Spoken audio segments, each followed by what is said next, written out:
Frank, Amanda. today we're going to talk about who brands are and why you need to think through who your brand is, basically in everything that you do. Why is the question, does everything you do support your brand, such a good one for a company to think about? Why is it so important to talk about that? It's pretty critical, right? I mean, and it's not rocket science. I mean, the things we'll probably even talk about here aren't, but they are critical to remind ourselves of and to remind brands of that you could develop a strong position. And we have, other content on that. I'm sure you could find out what that means elsewhere, but basically it's like the story that you've decided to tell, right? Who are we? What do we do? Why does it matter? You could develop that to be totally differentiated and relevant, and yet makes sense. There's a good fit for that in the market. But it's absolutely useless, or at least it's definitely to a certain extent useless if it's not the forefront of your communication. So you can have an excellent brand story, develop an excellent position, but if it's not supported and echoed throughout your entire brand, you're actually not building it up, or you're not in the most efficient way. You're not really supporting it. You're probably actually distracting from it if you're not making sure everything you do points back to it. Oh, that's a good point. How can brands do a better job of this? Because I don't know. It's easy to say.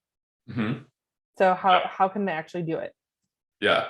It is easy to say because it takes a lot more time, energy, and effort to do it. But there's a variety of ways that your company, if you think of your company or your brand, and the essence of your brand is position, is kind of like the center point of your body, right? Everything you do, messaging, sales, your website, all that, think about it as limbs. Okay. So everything extends from that. And so we'll look at a couple general things most of the time. I'll usually break it down into your messaging, your content, and then even your sales or your sales process, your sales operating system, however people refer to it. And the reason we look at those three things, it's because those are the most common categories of communication where someone needs to learn about what you do and why it matters. So messaging is like all the language that you use, right? Your website copy, your copy and emails, all of your brand messaging throughout everything that you do. The second is your content, which people sometimes get content and brand messaging confused, but content is really like, it could be videos, podcasts. We're creating content right now about your company, leading people to your company, all the media that you put out. And that content should, again, point back to your main position. It should support that through how it's educating people. And the last would be sales, right? Sales could be in prospect conversations. It could be through follow-up emails for a e-commerce or consumer company, whatever that is. It could even be the point of sale. What are you doing at the point of sale that supports who you are as a brand, or even after those transactional emails? For a tech company, that could be a similar thing after someone checks out, right, and goes through the process. The way you build up recurring payments, anything like that is where you're looking. So to reiterate, messaging, content, and sales are each one of those categories, or each one of those pillars supporting what you would identify as like your brand position or the essence of your brand. Yeah, I like that. And I think, how people perceive you is so important, because the more times that changes in their journey to becoming a client or possibly knowing more about you, the more, like, if that changes frequently, they will lose trust in you. And they'll lose trust in your brand, and they will stop moving forward. So it's really important to make sure that it's consistent throughout that whole way. And even, like, again, easy to talk about, easy to say, but what about a real life example? Like, what's a company or a brand that you've seen do this super well? Yeah. And you by the way, you also hit on perception, which is the whole point of this, right? Someone has to perceive you as being really focused and really clear, so you're not distracting them.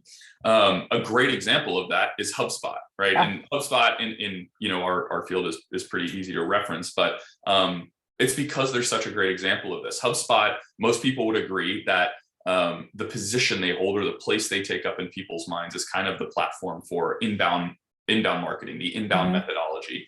I don't know if they're the ones who actually created it or developed it, but they certainly are the ones who kind of brought it to market and made it a popular philosophy. And so if HubSpot, if that's their position, that's kind of the leadership in that methodology that they own, can we look at their content, their messaging, their sales, et cetera? And it's not limited to those things. Obviously, there's products they develop and all those types of things, and the platform itself. But if we look at those areas, do their communications follow suit? Do they point directly back to this methodology? And I think most people who have ever read or seen anything by HubSpot would say 100%, almost maybe to the point of like hey, you guys you really support this, right? But it's true. All of their messaging, everything you read in their messaging always references back to the methodology and the philosophy of inbound. Hey, this is important because this is important because this, right? They always present the problem that inbound solves first, and then they act as the kind of guide, to use some story brand language, the guide behind that. Their content, 100%. Everything you read, they have one of the most intense, not only do they do it by action, right? Inbound relies on a lot of blogs. They have one of the most powerful SEO machines, blog, article, content machines, probably of most domains on the web. And so all of their content points back to that, right? You can find tons of support for SEO, for lead nurturing, all the types of terms that rely on inbound methodologies. And then their sales. Maybe some people haven't spoken to their sales teams directly. I know I have, you have.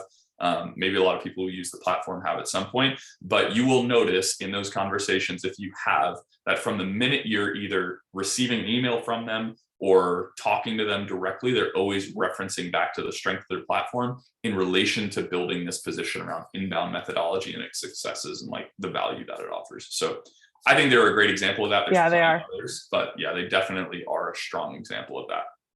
I think that's super good. And they also are a brand that doesn't, like we've already talked about, the perception, what you expect from them is consistent the whole way through. And therefore they show up as a really trustworthy brand in that space. I think that's super important.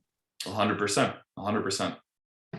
Well, this was a fun chat. Well, like, I don't know. I feel excited and energized thinking about our brand and like how we can continue to do all of this. So thank you for offering some insights here.